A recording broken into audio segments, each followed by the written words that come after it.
Welcome to Kuliang, and welcome to Guling. They're one and the same place. Guling is the town's name in Mandarin, and Kuliang is how you pronounce it in the local Fujianese dialect. 100 years ago, people mostly called this area Kuliang. So let's go back in time 100 years and have a look around Kuliang and see how this place came into being. In the middle of the 1800s, foreigners started coming to Fuzhou to live. They came for many reasons, but especially for trade, because Fuzhou was known for its delicious teas, including the delicate jasmine-scented tea that people loved to drink so much. Tea from Fujian could be sold for very high prices in England and other European countries. Teas were taken from the plantations down into Fuzhou for sorting and shipping. The foreigners who came were generally tea traders, and this is an ad for a tea company at that time. This is a picture of Mr. Oswald, who was an important tea merchant in Fuzhou. And this is in his tea tasting room in the 1890s. You can see all the cups laid out, ready for him to check flavor. Mr. Oswald built one of the first foreign houses on Kuliang. This is another one of the first houses built on the mountain by Mr. Bathgate, who was in the same tea trading company as Mr. Oswald. The foreign population had more than traders and merchants, though. There were also diplomats and missionaries, but none of them were used to the difficult climate in the city during the summer. In the summer, living in Fuzhou was like living in a steamy oven. And they slowly discovered how pleasant the climate was in Kuliang with its cool breezes and lower temperatures, so they formed a summer settlement on the mountain. Fuzhou was an important port that was open to traders from around the world, so governments had to send diplomats to serve in the town.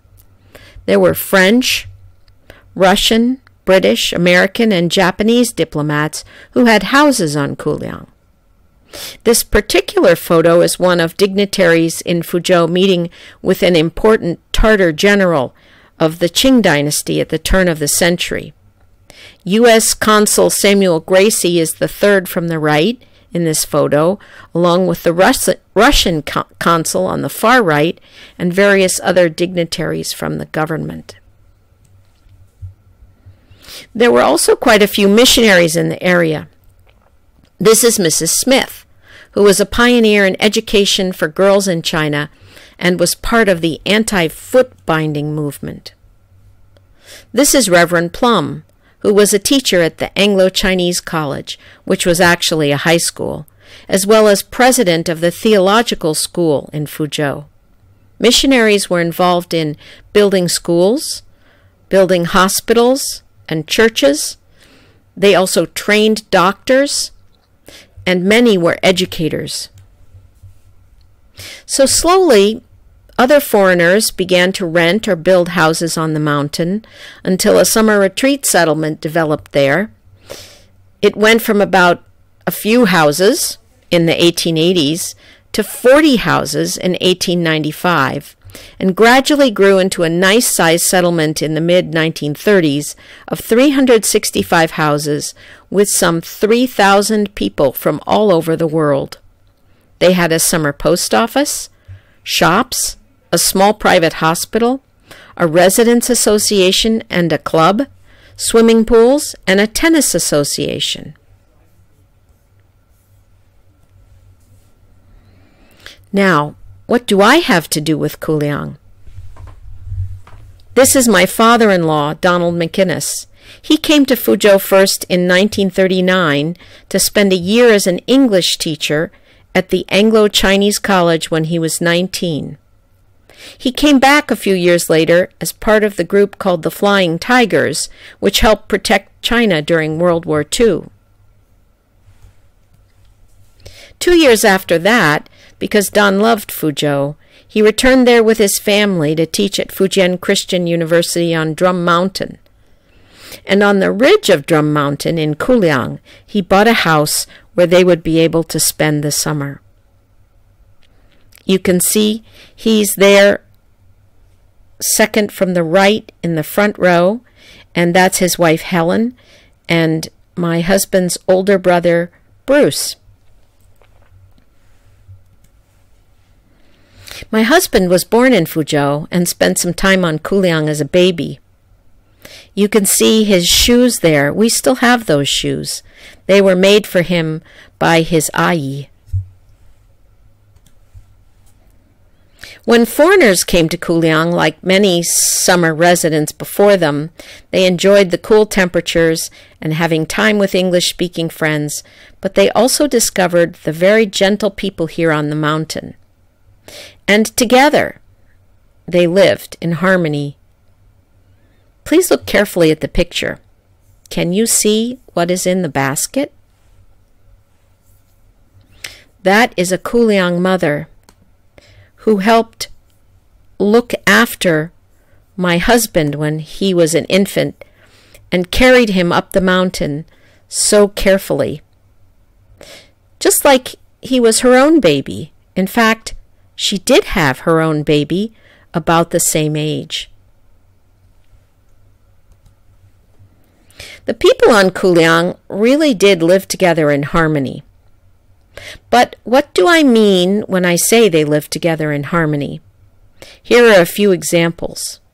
Foreign teachers taught summer classes for both foreign children as well as Kuliang's children.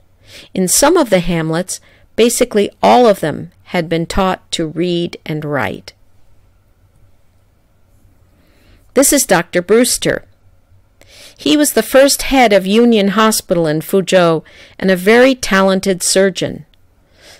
There were many foreign doctors on the mountains who would treat the villagers if they were sick. The villagers provided their help to the foreign community for transportation, building and repairing houses, providing cow's milk, and daily groceries for the community.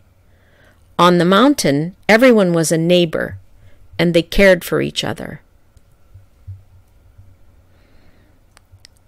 Like the famous Mr. Gardner, who lived in Kuliang during the summers until he was 10, the foreign kids made friends with the children on the mountain.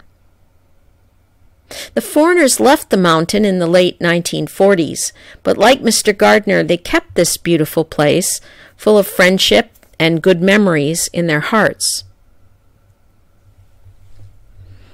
My family, like others who are related to Kuliang, have come back to find their roots and appreciate again this place because it is a place where people from all over the world lived in harmony.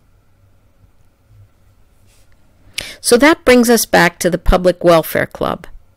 This is the place where the residents gathered to spend time together in various activities, just like today. The Public Welfare Club began in 1902 as a residents' association called the Union, but it didn't have a building at that time. This building was built in 1914 and rebuilt again in 1925. And what did they do here?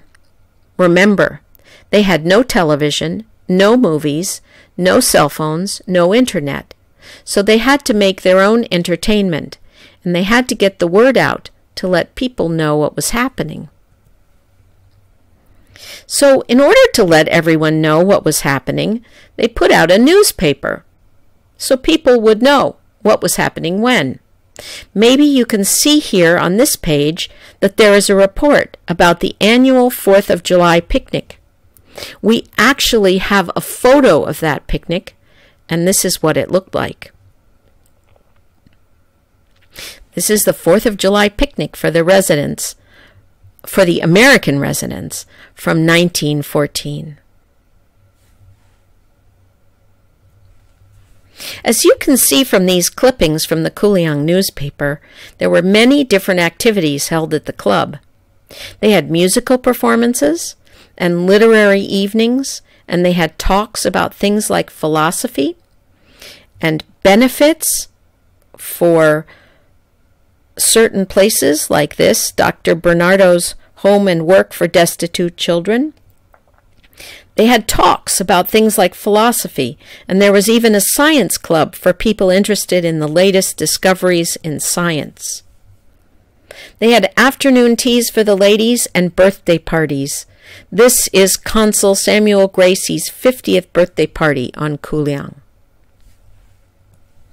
They also organized athletic competitions, which were extremely popular, especially the tennis competitions. We call it now the Kuliang Open. When the club wasn't being used for activities for the foreign community, the Chinese community used it, having meetings and celebrating their own occasions and holidays. It was a busy place where everyone could get together and have a good time.